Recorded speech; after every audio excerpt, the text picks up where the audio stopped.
संशोधन प्रस्ताव पे मुझे बोलने का अवसर दिया। मैं आपका आभारी हूँ। माननीय अध्यक्ष जी, मैं महामहिम द्वारा इस सदन में पढ़े गए अभिभाषण पे कुछ अपनी बात कहूँ। उससे पहले 2 दिन पहले की वाकया चूँकि उसी से संबंधित है, एक इस विधानसभा में अजीब तरह की वाकया हुई। मुझे लगता है इस बात का कि हम लोग जब सदन चल रहा था, सदन चलने से पहले हम लोग सभी दलीय नेता बैठ करके सदन कैसे चले हम लोगों ने तय किया।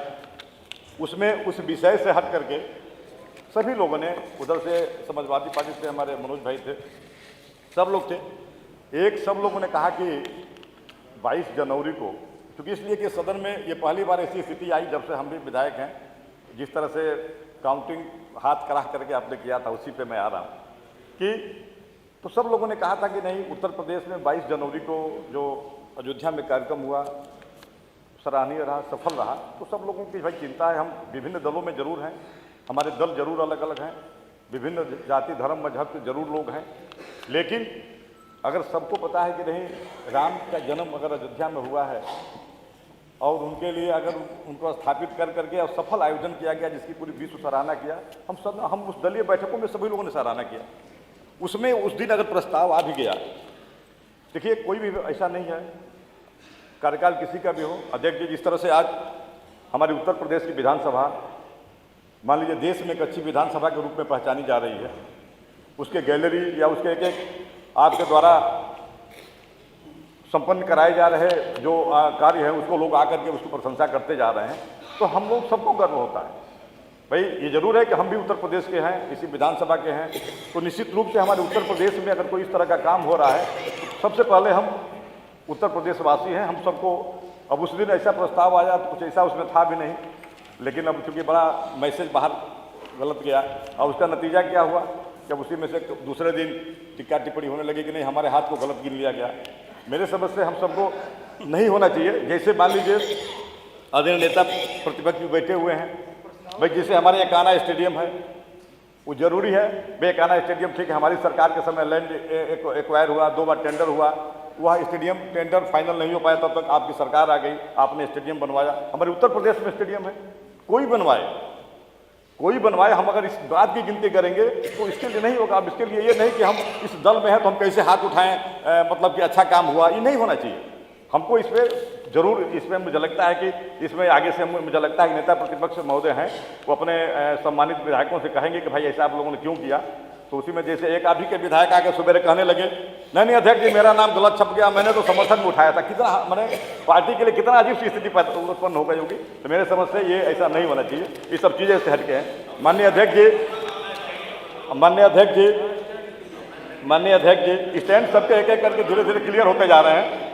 सारे लोगों के स्टैंड धीरे धीरे क्लियर होते जा रहे हैं। आगे हम तो देखिए, हम तो जहाँ हैं वहीं हैं, हमको इसकी बात नहीं है। इसलिए माननीय अध्यक्ष जी, मैं क्योंकि महामहिम राज्यपाल जी के भाषण को उस दिन मैं बड़ा धैर्यपूर्वक सुन रहा था, क्योंकि जो पिछले कार्यकाल के जो सरकार के जो भी हर सरकार किसी के भी जो मान लीजिए बहुत ऐसे अवसर आए हैं कि हमारी बहुजन की सरकार रही हो, भाई राज्यपाल कांग्रेस के उसमें दिल्ली की सरकार उनके द्वारा चुने राज्यपाल रहे हैं, तो उनके द्वारा उस बात को पढ़ा जाता है। मुझे 2-4 चीज़ों पे आपका ध्यान मैं दिलाना चाहूँगा। माननीय नेता सदन जी भी बैठे हैं, माननीय मुख्यमंत्री जी, जैसे अभी एक आवास के लिए सुबह प्रश्न उठा था, मैंने अनुमति मांगा लेकिन समय के अभाव में नहीं मिल पाया। जैसे महामहिम राज्यपाल जी ने जब अभिभाषण पढ़ा, एक चीज़ बड़ा अच्छा हो जाता, जिस समय बहुजन की सरकार थी उस समय मान्यवर कांशीराम शहरी आवास योजना लागू हुई थी और उत्तर प्रदेश के विभिन्न जिलों में, विभिन्न तहसीलों में, वहाँ पे आज भी उस अपार्टमेंट में आप जाइए, नीचे रिक्शा ठेला ऐसे गरीब लोग उसमें रहते हैं। उसमें कोई जाति धर्म मजहब के लोग नहीं है, सभी लोग हैं।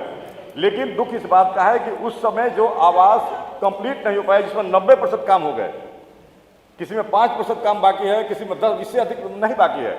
लेकिन आज 12 से लेकर के 24 तक वो हमारे शहरी आवास कंप्लीट नहीं हुए।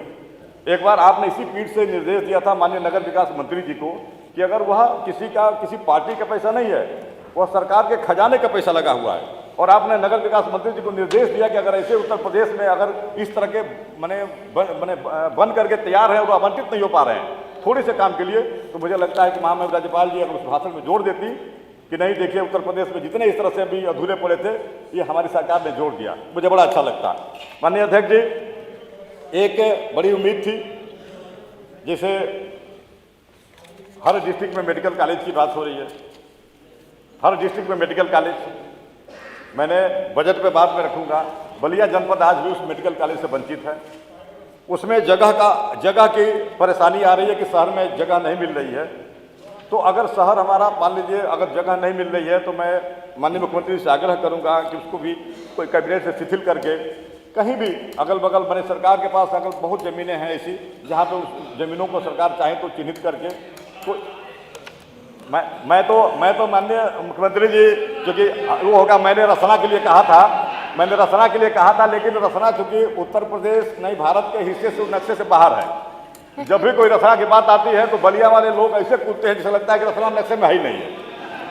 और मैंने तो यहाँ तक कह दिया था इसी हाउस में कि अगर जमीन की कमी है तो रसना में स्टेट हाईवे पे मेरी 30 बीघा जमीन है, मैं सरकार को फ्री में देने को तैयार हूँ, सरकार मेडिकल कॉलेज बना दे।